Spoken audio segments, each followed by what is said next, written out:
রাজ্যের সামগ্রিক পরিস্থিতির পরিপ্রেক্ষিতে হিন্দুরা আজ সম্পূর্ণ বিপন্ন।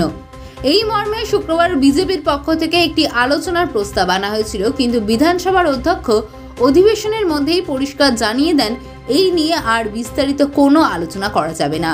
সেই কারণেই বাতিল করে দেওয়া হয় বিজেপির আনা এই প্রস্তাব। এরপরে বিজেপির অধিবেশন কক্ষের ভিতর দীর্ঘক্ষণ স্লোগান দিতে থাকে। তারপর বিজেপি পরিষদীয় দল শুভেন্দু অধিকারীর নেতৃত্বে ওয়াকআউট করে। বিশেষ করে সরকার যেভাবে হিন্দুদের উপরে বিভিন্ন জায়গায় অত্যাচার হচ্ছে এবং আমাদের ধর্মচারণের যেভাবে একটা সম্প্রদায় বাধা দিচ্ছে, সেই জায়গায় বিভিন্ন জেলাতে দেখা যাচ্ছে আমাদের মূর্তি বা প্রতিমা, যেটা আমাদের ধর্মের মূল বিষয়, আমরা দুর্গা মূর্তি থেকে শুরু করে কালী মূর্তি থেকে শুরু করে বজরংবলী মূর্তিও গত কয়েকদিন আগে ভাঙা হয়েছে। এবং বেলডাঙ্গাতে যে ঘটনা ঘটেছে কার্তিক পুজোকে কেন্দ্র করে, সেখানে হিন্দুদের উপরে একতরফা অত্যাচার এবং তার জন্য হিন্দুরা বাড়ি ছাড়া বিভিন্ন জায়গায় তাদের বাণিজ্য যেখানে দোকানদানি সেগুলোকে বন্ধ করে দেওয়া হয়েছে এবং বাড়িঘর লুটপাট করা। সেই জায়গায় এই সরকার নির্বিকার, এই সরকারের প্রশাসন সাইলেন্ট, চুপচাপ। তারা একটা সম্প্রদায়কে এখানে না খেপানোর জন্য তারা মানে একদম একটা সম্প্রদায়কে, যেটা প্রায় 30% এই রাজ্যে, তাদেরকে চিন্ময় কৃষ্ণ মহাপ্রভুকে যেভাবে অত্যাচার করে যেভাবে অ্যারেস্ট করা হয়েছে, এবং আজকেও কিছুক্ষণ আগে তার 2 শিষ্য তারা প্রসাদ দিতে গিয়েছিলেন জেলে, তাদেরকেও অ্যারেস্ট করা হয়েছে। এটা থেকে খুব ক্লিয়ার যে মোহাম্মদ ইউনূসের সরকার বাংলাদেশে, তারা যে ওই 1941-এ যে 28% ছিল আর এখন হয়ে গেছে 7.65%, সেটাকেও তারা শেষ করতে চাইছে। মানে হিন্দুরা থাকবে না, নিশ্চিহ্ন হয়ে যাবে বা ভারতবর্ষ চলে যাবে, এটাই উনি চাইছেন।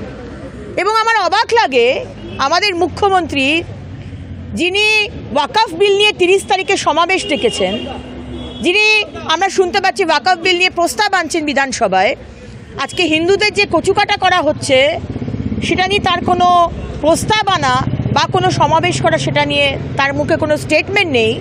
কিন্তু তার দ্বিচারিতা দেখুন, যে তিনি কালকে ঝাড়খণ্ডে গিয়ে বলছেন যে মন্দির, মসজিদ, গির্জা, গুরুদ্বারাতে সমান সম্মান দিতে হবে। আপনার মুখ থেকে অন্তত মুখ্যমন্ত্রী আমরা এটা শুনতে চাই না, আমরা শুনবো না। আপনি তোষণের রাজনীতি করেন, তুষ্টিকরণের রাজনীতি করেন। কালকে যদি ভারতীয় জনতা পার্টির কার্যকর্তারা বিশ্ব হিন্দু পরিষদের মিছিলে হেঁটে থাকে, তাহলে আমি গর্ববোধ করি।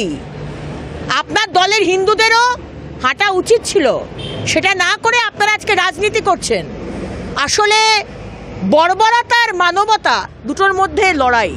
এই যে মানবতার সরকার বলে না, এটা আসলে বর্বরতার সরকার, তুষ্টিকরণের সরকার।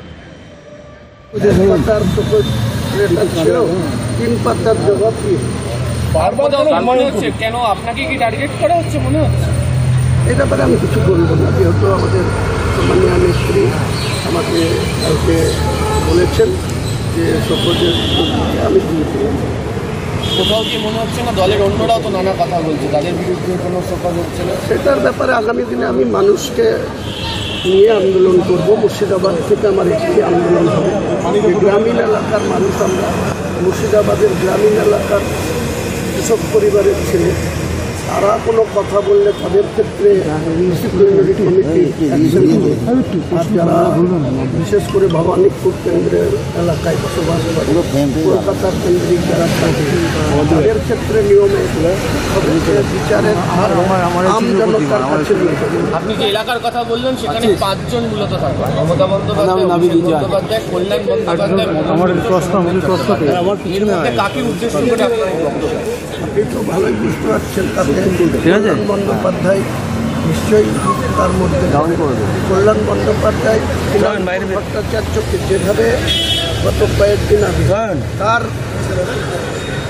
তাকে নিয়ে প্রশ্ন করেছে যে কার হাত আছে, কার মদত আছে তৃণাঙ্কুর ভট্টাচার্যের উপরে, তো সেটাও ক্লিয়ার হওয়ার দরকার তো।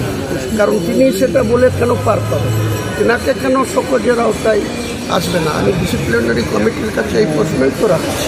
আপনি যে দলে থাকেন সেই দলের ভিত্তি গ্রামীণের ওপরে, আপনার দলের ভিত্তি গ্রামীণের ওপরে, কোথাও কি মনে হচ্ছে গ্রামের বিধায়করা টার্গেটে? গ্রামের বিধায়করা অনেক ক্ষেত্রে অবহেলিত, আমি এটুকু বলি। মুর্শিদাবাদ জেলায় আমরা দেখতে পাচ্ছি যে একটা জিনিস দেখুন, উত্তর দিনাজপুর, দক্ষিণ দিনাজপুর, মালদা, তাদের বিধায়ক সংখ্যা কোথাও 12, তৃণমূলের 8, 4 বিজেপি, সেখানে 2 জন মন্ত্রী। উত্তর দিনাজপুর 7টা বিধায়ক, 1টা বিজেপি, 6টা বিধায়কের 2 জন মন্ত্রী। উত্তর দিনাজপুরে একইভাবে গোয়ালপুকুরে ওই গোলাম রব্বানি থেকে শুরু করে। আর যেই মুর্শিদাবাদে চলে আসবেন, 22-এর মধ্যে 20টা বিধায়ক হাত তুলে আশীর্বাদ করেছে মমতা বন্দ্যোপাধ্যায়। কার চক্রান্তে, কিসের জন্য মুর্শিদাবাদের মানুষকে এইভাবে বঞ্চিত করা হচ্ছে? এরপরে মুর্শিদাবাদের মানুষকে সংগঠিত করব এবং মুর্শিদাবাদের অধিকার প্রতিষ্ঠিত করারই আগামী দিনে আমি শপথ নিই। অবশ্যই তৃণমূল এবং আমাদের আগামী দিনের যে নাম্বার 2 আমাদের নেত্রী যাকে রেখেছে, তাকে আগামী দিনে আমরা মুর্শিদাবাদের মানুষের জনমতের কি চাহিদা, সেটা আগামী দিনে অল ইন্ডিয়া তৃণমূল কংগ্রেসের জেনারেল সেক্রেটারি সাংসদ অভিষেক বন্দ্যোপাধ্যায়ের দৃষ্টিতে।